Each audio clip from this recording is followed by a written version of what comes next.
Hey, COVID.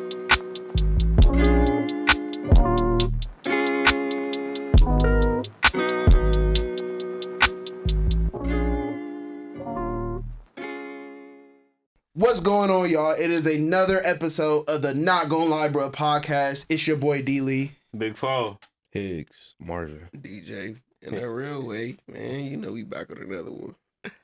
Higgs. Marvin. That's what I was about to say. What the fuck? I switch it up. Oh, brother. Keep him on toes. I like your fucking jacket, dude. Thanks, man. Mental health matters. Yeah. Does it? Always. What's the number on there? Probably suicide hotline. Yeah. I wonder. Oh. Mm-hmm. I don't even remember which brand this is, but yeah, I don't really care. Dang. Have y'all ever, do y'all listen to Logic? Okay, song. Yeah. No, bro, I don't know why you looked at me like that. But I was listening to Logic before That one song. That one song is the only one that I like actually listen to. The Suicide Hotline one? Yeah. Really? Yeah. Nah, bro, I need to put you on. He talking about some shit. Aren't you big? I'm not that. What? I'm not like a hit of a mix. My mother's Jamaican. My father is from Arkansas. Is he really? Yeah. He was born in Arkansas. Grew up in Bakersfield. You said But he this not be- Jamaican? You said this before? Yeah. Oh. I Wow, thought I both thought of your the whole parents were thing. Jamaican. Damn. No. I am sadly Arkansas. mistaken. Yeah. Arkansas. Arkansas. Oh, shoot. All right, y'all. How y'all feeling? What y'all been up to? What's like... What's so fucking funny, nigga? Damn, why you gotta cuss me like that? Oh, my bad. I've been doing well, man. Swell, Oh. if you will. Back on my fitness journey, trying to get my mind and my body right for real. Cause I feel like I wasn't myself. Mm. Like I feel like I was just letting myself like sulk in my thoughts and shit like that. I wasn't having that. That's not who I am. I'm a go getter. You a go-getter. Yes.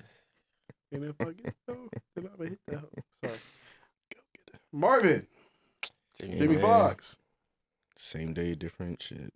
You Yeah. know, just any other. Mm. Focused on the future. Try to live in the present. Oh, focus on the future. Mm. Gotta worry about the now. Can't focus on the future. Mm.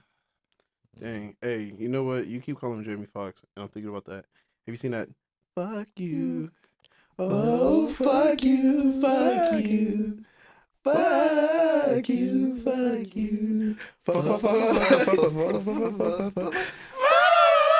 you.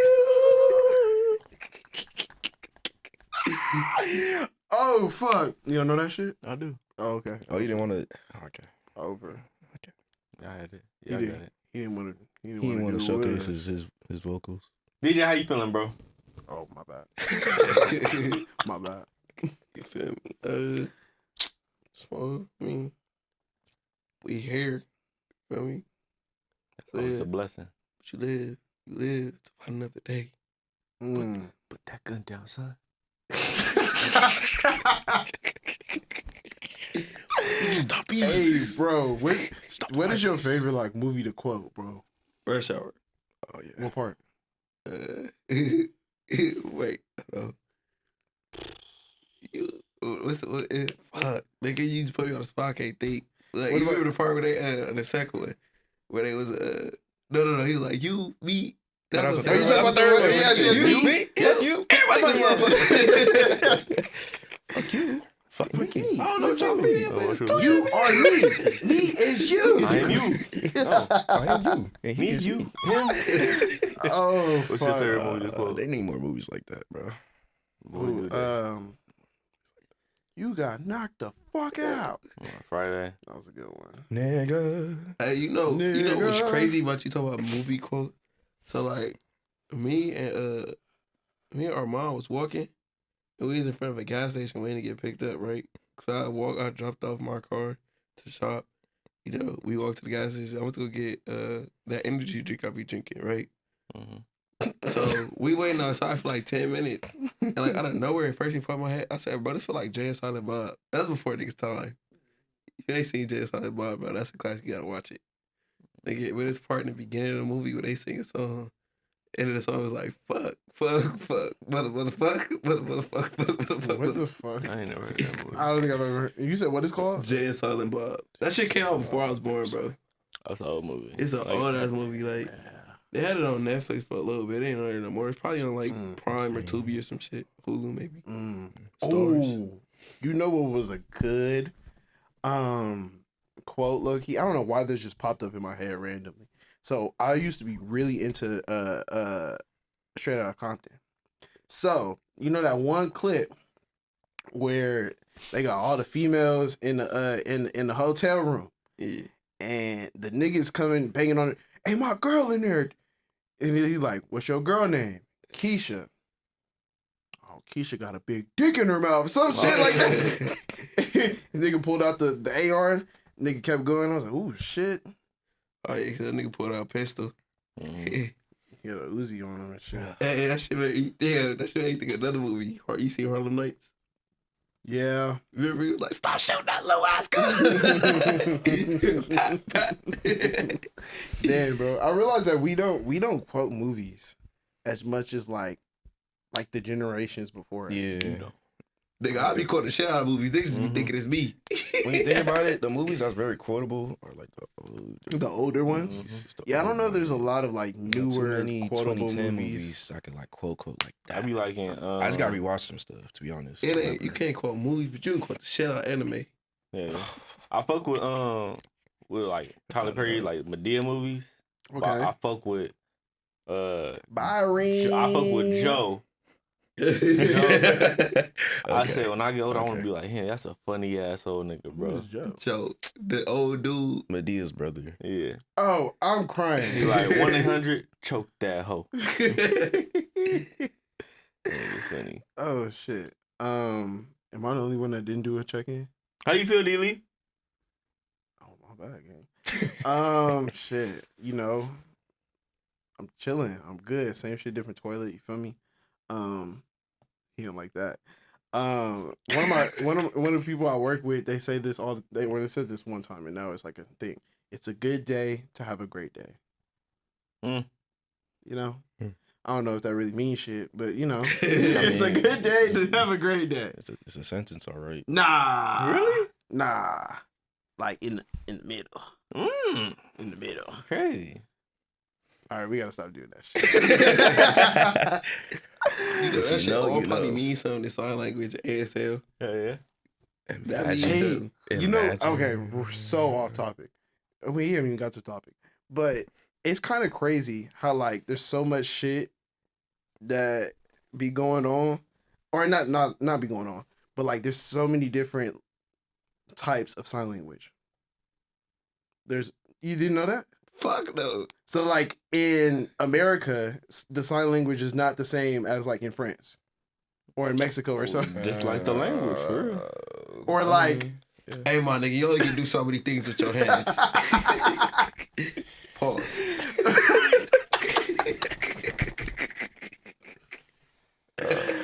oh fuck. Hey, that pause shit is gonna be. I know there's gonna be certain older people who be like, bro, why do these niggas keep saying pause? Just know is that you would prefer me to say pause than no Yeah. Diddy or the other one. I'm thinking, but now I'm referencing Boondocks. Oh, me, that's why I got that shit for real. Another recordable ass show. Oh, He probably granddad. should have quoted, but That's a great show, bro. So I said, Talking that about ain't Usher. bullying. That's a stupid observation. What's the with the Usher one? that nigga my age. Oh shoot, bro. Boondocks is hella funny. Yeah, you know, I honestly couldn't get into it Are you until dead ass? my Really. senior year of college, maybe. That's crazy. About to say. Because again, like I said, I'm the type of nigga that like when it's hyped up, I don't want to see it. But then once the hype goes down, and I'm like, oh, okay, let me go see what the hype is about. Then I'll go watch it. Mm-hmm. You feel me? So like Love Island, if niggas was not like talking about it hella, I probably would have watched it. Bro, But best- because niggas was watching it so much, I wasn't best. gonna watch it. 3-letter agency operative ever. Great social experiment. 304s? No, I said 3-letter agency. Oh, I'm tripping. Operative ever. Got these people hook, line, and sinker. I feel like they job getting easier and easier. By the day, actually. Social media does it for them. These Keep niggas being honest. stored up threes behind their back now. Oh. Just going in. How you practice that shot? No. No. Shoot. Like it. Can I be honest with you guys? Yeah. He's confused. I'm He still lost. lost. He lost. Lost and confused is what I am. Lost in Government the sauce. agencies. 3-letter government agencies. CIA? Yeah. Are they watching us? Of course. Chat. If the CIA is watching, Call. chat. They If ain't the even CIA is watching us, just let them know that I didn't do it. Glove don't fit. That you must have quit. Hey, you know I didn't understand O.J. Simpson until that documentary came out. Mm. The one with Cuba Gooding Jr., the docuseries. Yeah. I never watched it. Really? Yeah. That was like the big. Talking about story of OJ. Yeah. Wait, yeah, he was still alive. Yeah. Yeah, he was still alive. I think he was still in He was jail. still kicking. Yeah. He was still in jail. Damn, think about that. Okay, now this is gonna sound a little crazy, but think about it. You get off on a murder, and then go to jail for stealing. That's karma, bro. That's honestly karma. That's Like, crazy. Granted, it was your own shit that you were trying to steal, but What do you damn, Like, he tried to get his shit back from his wife or his ex-wife. because it was like his championship like ring and something. It was like some other shit. memorabilia. Yeah, remember? Yeah. He pawned or he sold stuff, I believe. That's why it was Yeah, like bro. that. Yeah. Mm-hmm. Karma. Honestly. Wait, the wife he killed? Or supposedly killed? Didn't he? Yeah. Did he get their family? Yeah, I think the family had it. It Her was family had it. You know what's crazy about that though? This nigga beat the case, right? If he could, and niggas be like, no, he did it. He did it. He had to do it. If he was, you feel me? Soon as he beat that motherfucking case, we would hear shit about it no more. Mm-hmm. Not a thing. I'm trying to think of like a Comparison. white person. who may have Hard to been think in the about it. same Huh? situation. Hard to think about it. Covered it up. School shooters? I think they go to jail, buddy. They Like, do. like somebody that got away with I think. I don't know a school shooter that got away Yeah. with. No, it. I'm trying. I'm Okay, I was about to No, say. No, I I'll would say, say like- they don't get away with it, but them sentences be hella like they don't Lax. be. Yeah, this. They don't never get like. Lackadaisical. Yeah. I think. You know, I'm curious to see what's gonna happen with that. The one dude who assassinated the health insurance nigga. What's that nigga named? Luigi Magnolia? I have not seen anything about him. They making Yeah. a movie about him. Are they? Yeah. I think I did hear that. You know what's crazy though? What if he was this? We would hear about that shit every day. That'd be a great story. Nigga, think about it. Young Honestly. Thug Rico charge. Nigga, we had a play-by-play. The Nigga. whole fucking case. Nigga, it's 2 Ricos in LA Oh yeah. Yeah. right now. Let's make sure this isn't the third one. I'll tell you, boy. What? Oh shoot! All right, y'all. Let's get into the unpopular opinion. That was enough bullshitting for the first couple minutes. So we're gonna get into our unpopular opinion of the show. I think this one is very thought provoking. Especially with us being black men, but not only black men. What the fuck you got going on? The fuck? But not only black men, but black men in our age range. If you don't mind, can we go around and tell our ages? Start with the youngest nigga in the room. I am not. No, I'm 21 years old. Damn, you only Oh, God. 21? Yeah. Shit. Oh shit. It's been a while. I don't know why I thought you been around us like a lot longer. Nigga, it's Not only, like it's that, but only like- been a year for real. Really? It's Yeah, only nigga. been a year. It's only been a year. You see me Some change. often. You just, I do see you often. Low key. Yeah. How old are you, DJ? 25. Oh. 25. So it's old. Nigga, I put up 4 and said 5. That was a slow moment. I ain't gonna let me cut that out. No, it's okay. Your brain didn't Quarter center. communicate with your hands. Yeah. What about you, Big Foe? Kick it through the dough. Wait, what did you just say? 23? 20 what? 23? Hey, this nigga likes to get exposed. Why the fuck did this nigga just lie? Bro, this nigga loads up the gun for everybody. Bro. What are you talking about? Here, you forgot the clip.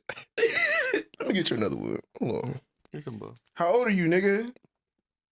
25. Quarter century. Wait, what'd you say? Quarter century. All right, bro. Relax. It's the same. Damn. Oh my lord. This your golden year, huh? Nah, last year my golden year. I was born on 24. That's that. Yeah. It's nice. Mm. Okay. And I'm 24. Yeah. Oh, So with that being said, again, not a lot of niggas talk about it. So unpopular opinion of the episode is society talks a lot about mental health, but when it comes to black men, we are still expected to be silent, strong, or broken. And there is no space in between and almost no education around how to actually take care of our minds. Let's let that marinate. marinate a little bit. Yeah. I'm hungry. Not too long though. You hungry? Yeah, you said marinate. I started thinking about some food. What kind of food? Like some ribs. Like you let the ribs marinate. You know, what's first thing on my mind? What? A jock chicken. That was bad. That was a bad Jamaican accent. Yeah, bro, come on, man. Do one better then, nigga. I'm not about to. I'll probably do it later, but Why? Anyways. mhm. All right. Any thoughts on the unpopular opinion? Experiences. That shit 100% true. Like, I'll say this experience, right? The time, like, I'm 14 years old, my grandma in the hospital. This is the night she passed away. So, like, I'm losing my fucking mind, you feel me? Like, my grandma's like my best friend. Like, I'm losing my mind. I'm in the car, like, literally kicking the floor, screaming. You know what I'm saying? Like, that first thing that somebody tells me is like, oh, your mom lost your mom. Like, you need to be strong for your mom. You know what I'm saying? Yeah, and I So- think I hear what you're saying. Yeah, and I so like it's like I hear what they're trying to say, but it's just it's diminishing your feelings about your grandmother. Yeah, and it, like, low-key, it, like, struck a fuse. Like, from that day forward, like, everything in my life just shifted. Really? Yeah. Like, I wouldn't cry. Okay. Like, I just, rolled the punches tight. Okay. We're gonna get back to that the be strong aspect of it because that's Yeah. we're gonna talk about that a little later. What about you, Marvin? Yeah, bro. I'll say it started. Well, it was emphasizing like around middle school. As far as what mental health? Just like even being aware of my own mental health and like trying to express it positively in some ways, other than just like keeping it to myself, because that definitely wasn't positive. But like, I'll try to like not reach out, but like try to like go out, because at the time I thought it was best to go out and like try to make friends and like maybe like have connective experiences through them. And middle school was not the time for that at all. Like, Hey, middle school is terrible, bro, it was especially for your mental health. It's probably the worst place for a like child. I'm of this belief that you're your ugliest in middle school, because puberty peaks. You're your ugliest. You start to be more self-conscious about yourself and the world around you, and you're learning a lot of things at a very fast pace. I feel like as like a child and like growing into teenage years and hell, learning more about adult stuff, and then me being an older brother and like trying to not bring stuff like that at home. I realized that being by myself to myself was like really the most comforting thing out of everything. That's why I'm just like so reserved. Even though before then, like in elementary, I was reserved, but middle school just like fully certified that. Yeah, My whole so defense mechanism, I'll say. Turned non-training. up in middle school. I cannot say the same. What about you, Big Foe? I feel like for me, I don't know the exact like time. I just remember my mental wasn't all there. Like my mental state, like my mental health wasn't on there. My parents, we went to a therapist. And at this point, like I didn't know much about like what my mental health was or what it meant. Where you went to a therapist growing up? Like I went for a couple sessions and it was like, oh, I never forget, it was an old white man. This is when you were a kid, though, right? Yeah, bro Okay. diagnosed me with depression. I'm like, Wow. I at that time I did not know what depression was, how I was supposed to feel, or anything like that. Fun fact: omega-3 helps with depression. Like omega-3 fish oil pills and like eating like mackerel and like fish in general that helps with depression. But that's when I really started like, damn, like, am I really depressed? Like, I don't feel like, I just feel like I'm not. I didn't like, I wasn't depressed. I just felt like I wasn't heard, like from my family and like what was going on. Like, I just felt like I wasn't heard. I'm not depressed. Like, I go to school, I'm perfectly fine. Like, I'm fine. But looking back at it, it might have been like minor depression. Functional depression. Yeah. That's a big, that's a functional big depression. thing for me. Yeah. Just being diagnosed at a young age. I feel like You were if you're- diagnosed as well? Nah, Oh, no. but I could tell within myself, like, no, I'm not depressed. I'm not depressed. I'm just like going through a rough time in life. Because I feel like, especially like in your younger years, before your brain like even has an ounce of development, I feel like diagnosing people with like, you know, like you said, depression at a young age, like Doesn't those really type of help. diagnoses, it doesn't. It and I maybe controversial. I think it like crutches some folks, and like you know, I have depression, so I gotta bounce out or act a certain way now. And mind you, Cover myself. I'm young. I'm young. Exactly. YN. Like you're not. I'm still like finding myself out. Like I'm still growing. Exactly. I might just feel me be hangry. Shit. For real. I'm sorry. I know we're having a real serious conversation, but you just brought up hangry, and it looks like you bit a whole piece out of your fucking wristband. I'm sorry.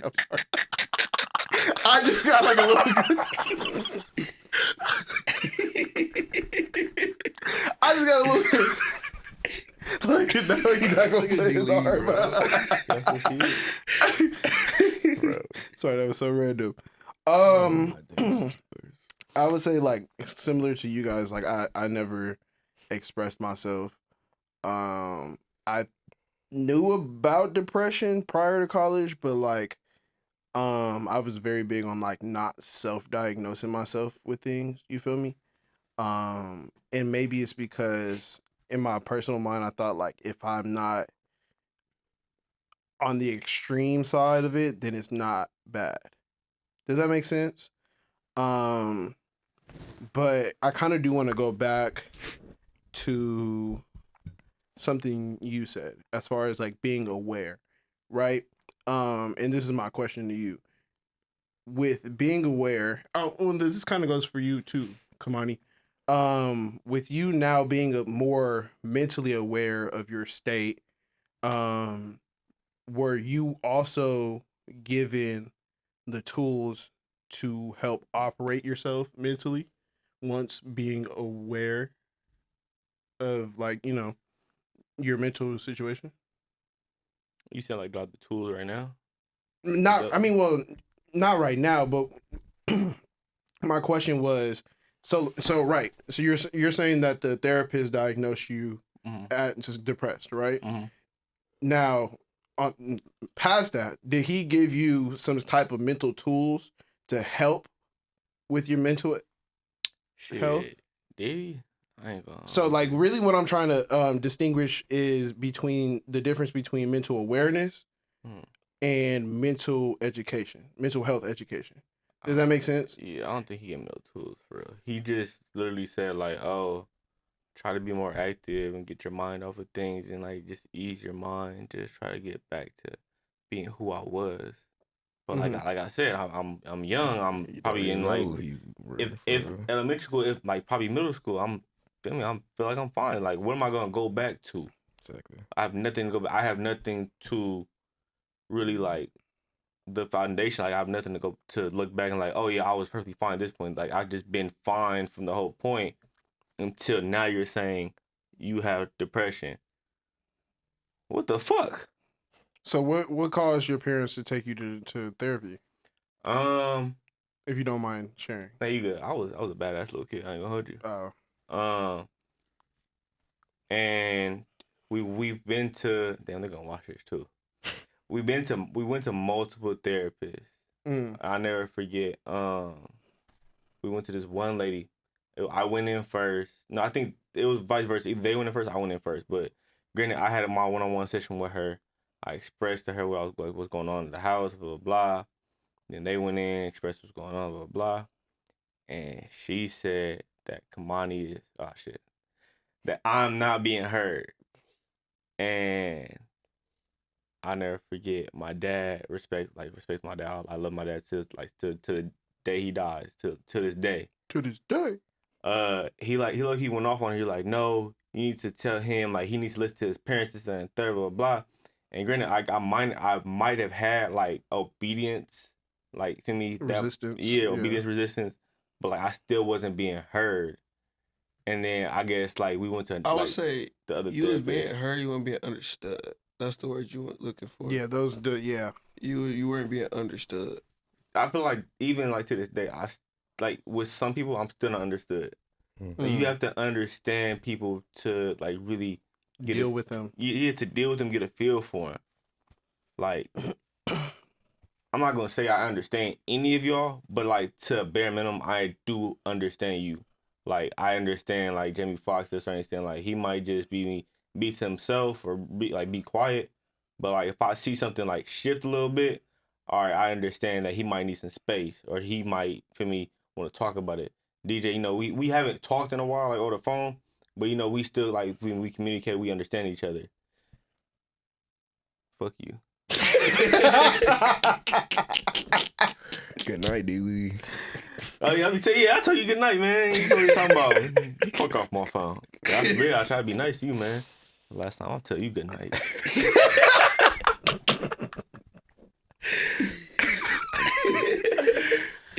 Oh fuck. But now I can say now I do understand myself better. That I'm not I'm not a child, and I do have like a better understanding of mental health, especially like since I work with kids and I try to get to understand their mental health. I understand respectfully. I'm keeping a buck with the chat. Respectfully, I do understand that sometimes I'm not okay. A lot of times I'm not okay, but I still go about my days as if nothing is wrong, as if I'm perfectly fine. And is that okay? Some people might think it's okay. Some people might think it's not. But my main focus, and it's a bad thing that I focus more on making sure others are okay. I do kind of want to touch on something, but I do want to get Marvin's experience as well.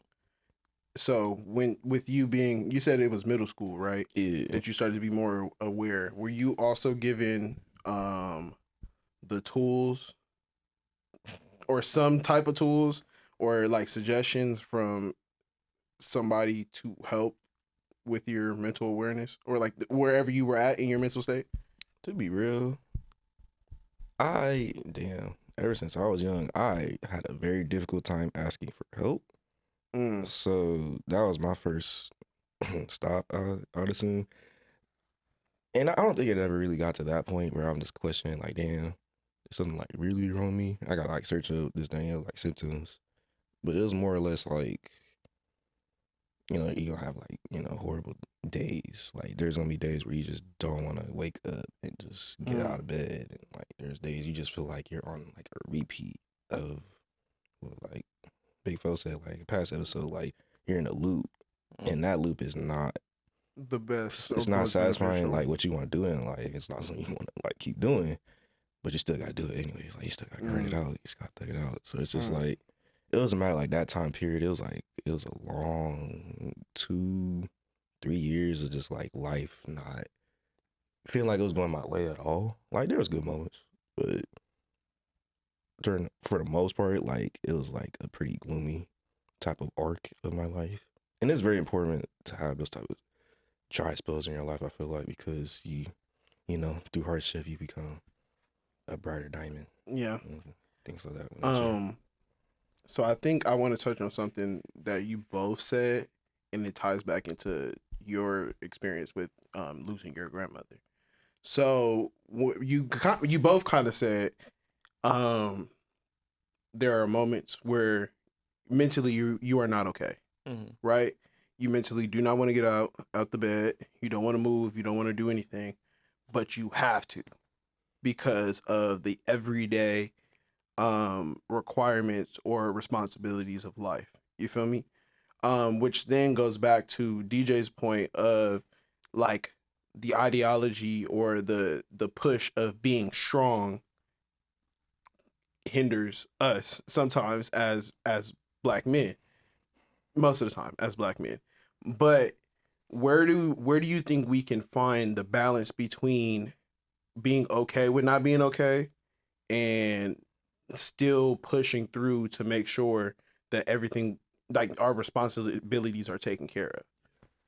You want to start, DJ? Shit, I ain't gonna lie, bro. I ain't really got an answer. And that's fair because I mean, like you said, you're 25. We're still dealing with ourselves. You get what I'm saying? And I think this is where the mental aspect, and I want to ask y'all too as well, but like this is where like the mental aspect of like really working on yourself comes in handy, or like, you know, becomes beneficial. Because if I could be totally honest with you, I don't know who I am. I don't know who I am 100%. I can tell you that I'm Derek Lewis. I can tell you that I'm from Los Angeles, California. I can tell you where I went, what I've done in my life, but I can't really tell you like who I am.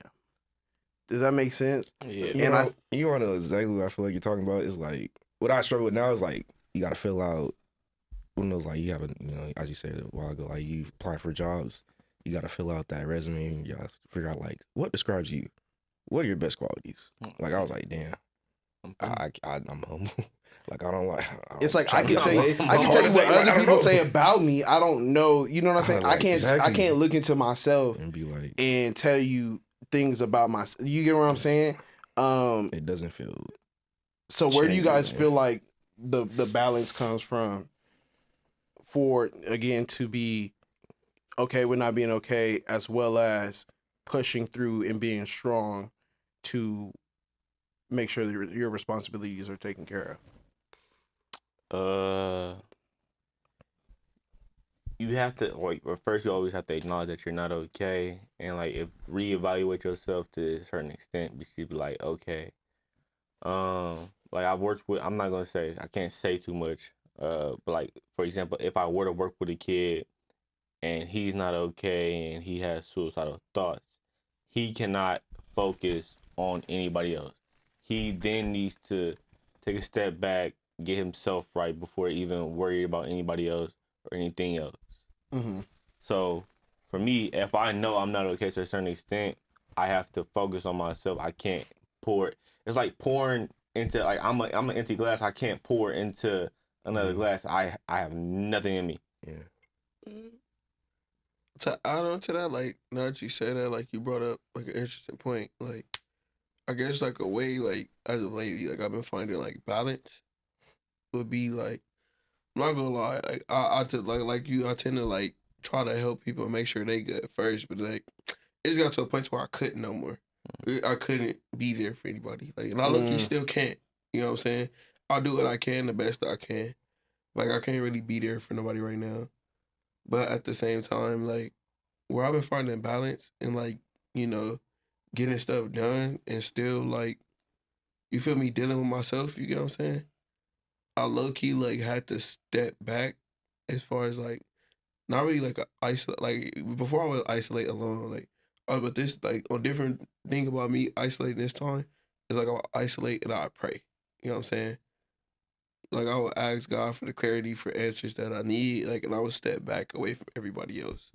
So that way, like I don't talk to people much, which is probably I don't know if it's good or bad, but like I just like cut that communication down or back a lot so that I have that time to really focus on me because I know I'm the type of person to really jump at somebody else's aid. So I can't give myself that opportunity to do that. I will say God is real too. God got power. God be working. I never forget. This is like this little side story. I never forget. I was driving, and female had me messed up, right? I'm like, hey man, like I just pray. I said, God, like just remove all the negative people who don't deserve to be in my life. And I kid you not, this is probably like I was coming back from the gym. She got Spartan kicked out your shit? No, I took a shower. I said, let me check, see if she still follow me. Mm-hmm. Nope, she removed me. Mm-hmm. And unfollowed me. Mm-hmm. That same day, cause I promise you, like an hour, like before I went to the gym, I was still feel me on her page, still like that. I was still following her. And after I prayed and after I took a shower, I asked God just to remove all those people out of my life. And he removed them. Like that's a sign I ain't going back to that motherfucker. Yeah. Won't he do it? Hey, bro, Yes, let he me will. tell you about this shit Won't though. he do You gotta be really, really, really ready. Like when you really ready to go down that road to like really get right, you gotta be really, really ready for what that come with. You know what I'm saying? You ask God for like those type of things and you pray for like clarity and to move, like improve. You gotta be ready for the people you expect at least to potentially leave your life. Mm-hmm. And it's like you can't negate your process of healing and improvement trying to chase behind those people because you still want them there. You know what I'm saying? You gotta like, cause it'll be crazy. Like when you walk down the path of self improvement, you'll be surprised on who gets mad at it. You know what I'm saying? Or like they'll want you to do better, but as long as it don't affect how you are with them. You know what I'm saying? So as soon as you really start focusing on you, like a lot of motherfuckers will really just up and leave. They're being selfish. Yeah. I used to be like the person that'd be like, oh no, please don't like I need everybody around me. But now like you could be the closest motherfucker to me, and if I'm trying to do something better for my life, and I need you to feel any way about that, like or towards that, you have that right. But at the same time, like you have that right over there now. Like I'm not tripping on that shit no more. You can do all that bullshit from that side of the room. Yeah, like I'm not tripping because honestly, like when I asked God for clarity, like I came with that understanding that people that I never thought would leave my life will potentially leave my life. Like it's a lot of like I asked God for clarity, and a lot of family members start showing their true colors. Not towards me, like specifically, but towards other people. When I see it, and I see characteristics and shit that I don't like. Yeah. So what do? I don't be around. Yeah. I would say, because I don't think I ever answered any of these fucking questions. No, you didn't. You gonna attack me about it now? Not now. Over. Yeah, we gonna hold you accountable later. I would say like, the idea of being strong was heavily pushed onto me. But I don't know if it was necessarily because it was because I was a black man. One, it was because I was a black man, but two, it was because my dad was disabled. He had a stroke when I was 5. So really I was like the caretaker for my father. And I will never forget, and I hope my uncle sees this. Well, he's not really my uncle, he's my cousin, but I call him my uncle. Black families. Yeah. Some of these titles don't mean shit. Your cousin is not your cousin, your auntie is not your auntie, and your uncle is not your uncle. Them niggas is just people. Anyways, that sounds so crazy because I got so many non-blood cousins and family members. But I love them like they blood. But my uncle slash cousin, this was like when I was in middle school. I think I might have been like a 6th grade, and I went to school in the valley. And he took me on a bike ride, but this wasn't just a regular old bike ride. He lived in the valley, so of course we went on a mountain bike ride. Mm. I struggled. When I tell you, like, struggled, like crying, like I didn't want to do it. And his main thing to me was like, well, why would you give up on yourself if your mom didn't give up on you or your mom didn't give up on your dad? You get what I'm saying? Kind of like the same thing in your situation with your grandmother. And I think like it's kind of pushed me to that idea like nobody's gonna save me, right? Save yourself. I need to continue to do whatever I need to do to make sure it gets done. You know what I'm saying? Yeah. So that's why I wanted to ask about the balance between being strong, because I mean that is a beneficial and a detrimental aspect of, you know, mental health. It's just making sure that you are locked in and being strong, but then also it's just about making sure that you are able to and vulnerable enough to let people know that you're not okay. You feel me? Or to just be open and honest about how the fuck you're feeling. You get me? Again, these are like things that I learned in college. I didn't learn this. Deadass. I didn't learn this as an sorry, Adult. as a kid. Sorry, Mm. as a kid, I didn't learn how to deal with my emotions. Like I used to literally like go in the corner and cry and do my own little shit and keep it pushing. Like never told anybody about any of the shit that I was going through.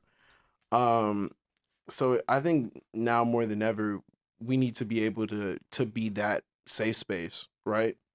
Not only for our friends and our family, but for ourselves. You feel me? We need to make sure that we find the balance between both being strong as well as being vulnerable. So in that way we can better grow. Which then now kind of leads me to my next point as far as where the real work is done on yourself, on finding yourself. You get what I'm saying? And that really is inside. You get me? And that's dealing with those tough times, whether that be with or without substances. You get what I'm saying? And that's also some, you know, the accountability aspect, being accountable to yourself, other people holding you accountable, and also finding the tools to better deal with your emotions and your mental health. Um, what would you say is probably the biggest challenge about the inner working? The inner working, Yeah. outer influences. I was definitely about to say that. You gotta think like I said, like I really been working on myself lately. Like I'm in an isolation period right now. I'm not gonna lie. Like, I'm in a period of isolation. Like I talk to God. Like I don't really want to phone people unless we like opening the Bible. You know, trying to get through like this time. Not really even. I'm not even sound like I'm trying to get through. Like I'm not trying to rush this process. Like I'm trying to get it right this time. I would say like the only thing I'm doing differently than I did before with this isolation period is like I stopped drinking. Mm-hmm. You feel me? Like I stopped drinking. Like start really being intentional about what I want and like what I'm aiming for, rather than all right, let me just take some time away. Time don't necessarily heal if you ain't doing shit with the time. You get what I'm saying? So like now I'm being intentional about how I'm using this time to like learn more about myself, find myself, rebuild my will, you know, stuff like that, my motivation, things of that sort. But like the biggest problem is always like, for one, like once you beat your own issues, that's when the outside influences come in. Not everybody gonna be okay with the way you're moving because it's not beneficial to them.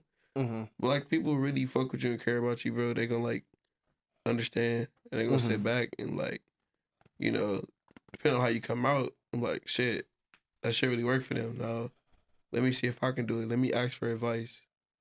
Now it's my turn, you know. So Yeah. it may be necessary. shit like that. So I would say definitely like the outer influences are definitely like the biggest obstacle. Because if you used to being perceived a certain way, as soon as you stop being that way, people still try to hold you to that same standard. Take a shot, D Lee. Now come to this party, D Lee.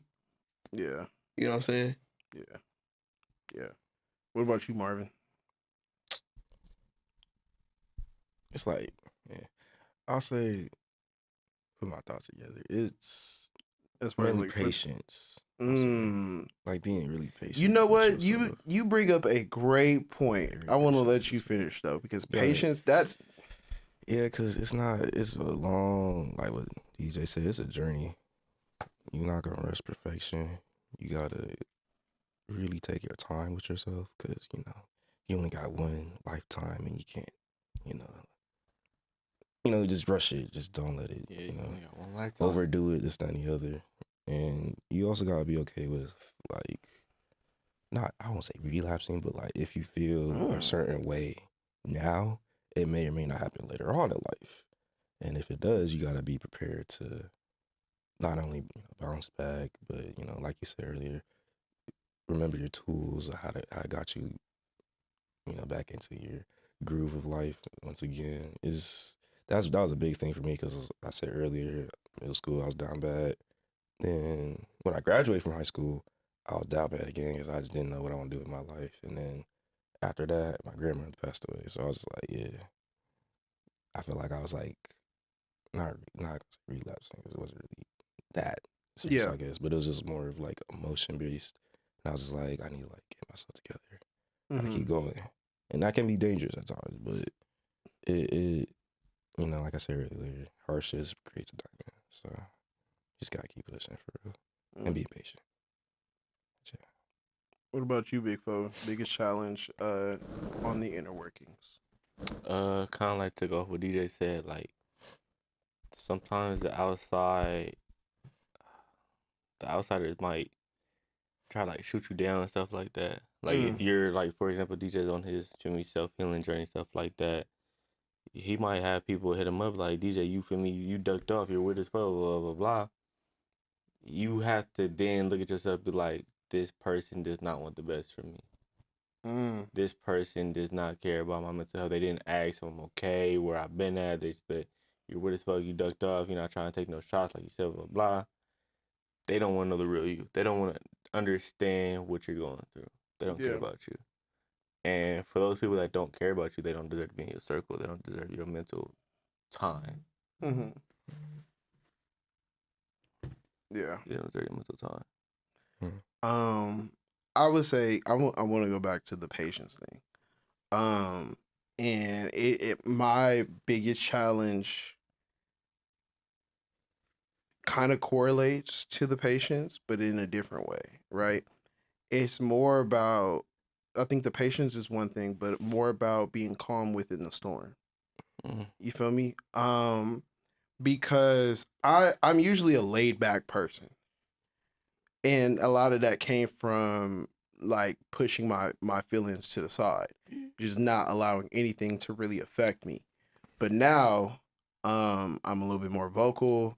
I allow things to affect me a little bit more than I usually do, but it's about not allowing it to affect it too much. You get me? To the point where like I'm being detrimental to my personal growth and health. Yeah. Does that make sense? Like I feel like going back to the post grad depression, right? Post college, there was days where like I just never really wanted to get out of bed. I just didn't really feel like to go from the nigga that like everybody wanted to like be cool with to the nigga that everybody looked up to an unemployed nigga. Like that shit is like a lot. You feel me? And I think it took over my mind and my body because it was like I really wasn't my best self. You feel me? Um and so that's where again we go back to the balance of like being strong and being okay with not being okay. You know what I think it is though? Like, and I listen to like the sermon, right? When it comes to like stuff like this. And like this is catering specifically to like the post grad depression type thing. The thing is just like, all right, you know, you traveled out the country before, right? Yeah. When you get on a plane, right, and they tell you that flight duration, do you ever rush the flight? Or you just be like, I know that this flight's gonna get here at this time. Oh, I can't control it. Exactly. Wait. So it's like even when you say you on a bus, you know you on a bus, you can't control it, you just sitting there on the bus, right? Mhm. You don't rush the bus driver. Can't. So this is where it went.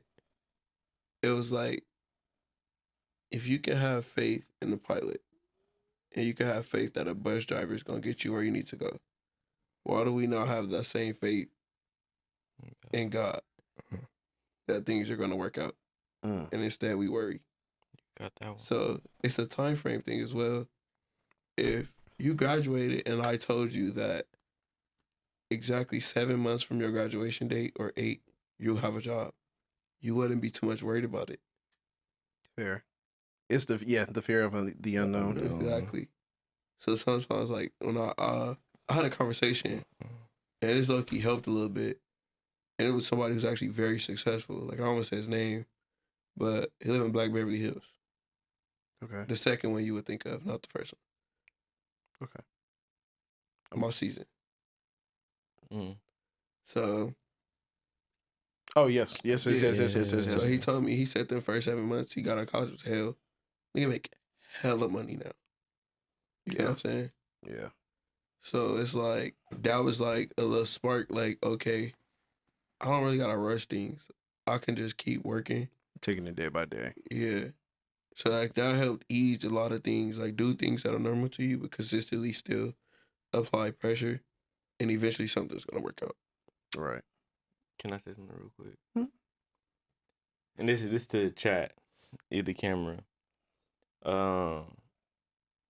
Understand your friends, understand your person, understand your family. If they feel like, or if you feel like they kind of teetering off to a depressive state, be there for that person. Understand that person. Understand, and like when I say be there for that person, I'm not just mean like, hey, I see that you ducked off, like, hey, just for me tap in with me when you good. No, like actually sit down with that person and understand what that person is going through. You might have a heart to heart, you might not. Just for that person, the person that might be depressed, just hearing that somebody's there for them, that is like the ultimate thing you can do at that time. You might not be able to help in any other form or fashion, but just saying that you're there for that person is gonna like that means a lot to that person. I'm not gonna lie to you. Mm. I hear you. I think also it does. In my opinion, I feel like the horse has to drink the water as well. You can't lead. Yeah, you can't lead it, but you you wanna know can. what I would add to that though? And it's something that really work with kids. Like if you see like a kid is having like a bad day, and you know necessarily like they won't always, you know, be the horse that drink the water. You know what I'm saying? A compliment goes a long way. Like you see somebody look like having a bad day. Oh, bro, I'm like, hey, that shirt kind of tight. You feel me? Or like you see somebody got their hair done, but you see they're not feeling the best. You know, your hairstyle came out really nice. You know what I'm saying? Like a compliment goes a long way. A lot of times, like that can be a spark that somebody needs. Mm-hmm. It can ignite a little fire inside them that like kind of brings back the confidence to deal with things. Mm-hmm. So it's like that's one thing I'm not gonna lie. That's one thing we learned in like training with kids and stuff. At your job. Yeah. To piggyback off what you said, and at the time when I was young, I didn't understand it. But my dad was so friendly. My dad talked to everybody, trying to crack jokes to everybody. I didn't understand why. I think I met your dad the other day, and I didn't even realize that was your dad. Yeah, my dad's a funny dude. He told me you don't know what that person is going through. You making that person laugh or you complimenting that person might change their day completely. Mm. And that's some real stuff. So like people going out like, oh, you talk to everybody, you so friendly, blah blah blah. No, like I compliment people. I'd like to joke around people because sometimes that joke can change their day dramatically. Mm-hmm. Dang. So, I feel like my dad was kind of the same way. Like my dad was, he used to be like, again, my dad couldn't speak because he had a stroke. So what he would do is honk that damn horn. So like literally, and it's funny because I have a pro fight that they used to work at my elementary school, and so literally, like I said something about my dad. He was like, "Dang, I think I know your dad." Like Laker flags, always honking the horn. Like that was like that's like the thing about my dad. So like you saying like, and it would be crazy because like I would be in the car, we would drive by a random person and he would honk the horn, and I'd be like, Dad, do you know him? Nope, don't know him. Just saw him, went to say hi. yep. That means Really how life used to be, man. old nigga Yeah, shit. and I personally, I'm never doing that shit. I But would. I'm not doing it. Beep. hell What no, up? hell no, Chad. You gotta do it, boom, boom, quickly. That my brother gotta fly right after with the fist up. Oh, My yeah. brother, My brother. They're like, oh, okay. my brother, no bean pie. Anyways. No bean pie is crazy. My phone go. All right, y'all. We're gonna get into the Ask Your Bruh question of the episode. The Ask Your Bruh question is: what would it look like if emotional health was taught to Black boys the same way we teach them to be tough? It'll be a lot different. Like we so focused on teaching boys to be tough or teaching like young men to be tough and like don't be in their feelings, stuff like that. Like I'm not gonna lie to you, I'm a victim of it. I see my nephew fall. Get up, feel me? You're not hurt. Feel me? Stop crying. Mm. If we teach them how to be to get in tune with their emotions, then things would be a lot different than what it is to this day. Like we would be more understanding of who they are, what they are, and maybe like how would I say more success in the future. Because if we're not teaching it, they don't have nothing to go by. So they just going off whim off of like what they see, probably like off like what we say, like social media and stuff like that. For example, if I see that my quote unquote this example, if I see that my nephew is depressed, if I see he's upset, if I'm not there for him and he sees on social media depressed people cut themselves, what is he gonna do? He then is going to cut himself. Now, if I tell him when you're depressed, like, hey, sometimes you do gotta take a step back, take a breather, go for a walk, this and third, get right with yourself. Now we're helping him in a positive way instead of social media. Social media doesn't always do it, but put a negative light on depression and self-harm. Marvin?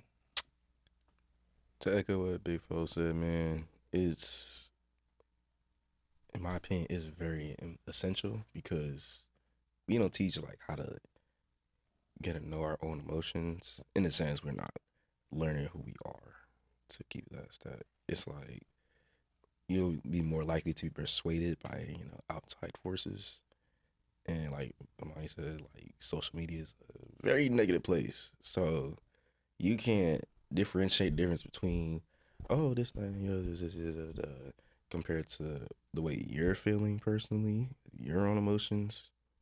Will be in a much more positive and more safe environment of life, I feel like, because a lot of people are acting off of impulse, I think, nowadays, instead of just like really taking a moment to just sit back and be like, maybe I'm the one that's tripping. Is it me? Maybe I need Am I like the a problem? good moment to relax. I feel like, was you done? Yeah, I'm done. Was he good? I feel like the fact that everybody was taught to be tough, we've created a generation. We created generations of fueled egos. Ooh. I think that's a good way of putting it. Generations of fueled egos. So it's like that whole aspect of who the toughest guy is and who can whoop who ass and this, and that. When that person finally get their ass whooped, what they do? Go pick up a gun. Exactly. Because their ego is hurt. Their pride is hurt. Now, if we taught people to deal with their emotion equally, a lot more conversations would be had. Mm-hmm. A lot less people would die. A lot less pointless outcomes due to conflicts that can be solved as simple as proper communication and understanding. We will have a lot less negative impact on us as a community. Mm. Okay. Um, I echo a lot of your same uh sentiments. I think also adding on to it, I think we would just be in a better place as communicators, right?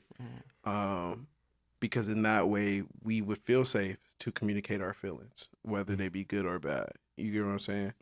And also I think we would just be better off just in general because like we are able to deal with the highs and lows that life gives us. And understanding that again, we can't control everything. So once you kind of realize that you can't control everything, that's when like things may not affect you as much. But that's because you have the right mental tools to try to like dive, bring yourself back to that track. You get what I'm saying? To where you're productive and doing the things that you want to do and finding yourself. You get me? Or going through that journey of self.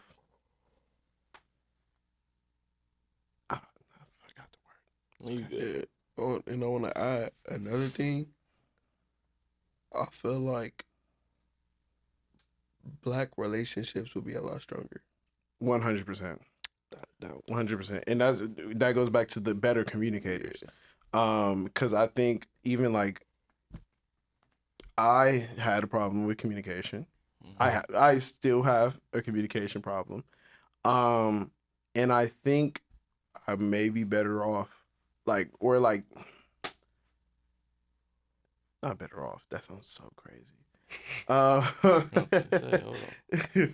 But I think, well, no, I would be better off just like really being able to express myself and then also being able to take the criticism without taking it personally. Yeah. You get me? Really? I think that's where for a good moment of my life I was like all or nothing type of person. Yeah. You get me what I'm saying? So like in the same aspect of the mental health, you're either good or you're not.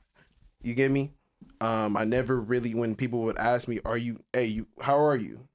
I'm cool. Smooth. Smelling, I'm chilling. Like, da-da-da-da. Like I never really answered the question.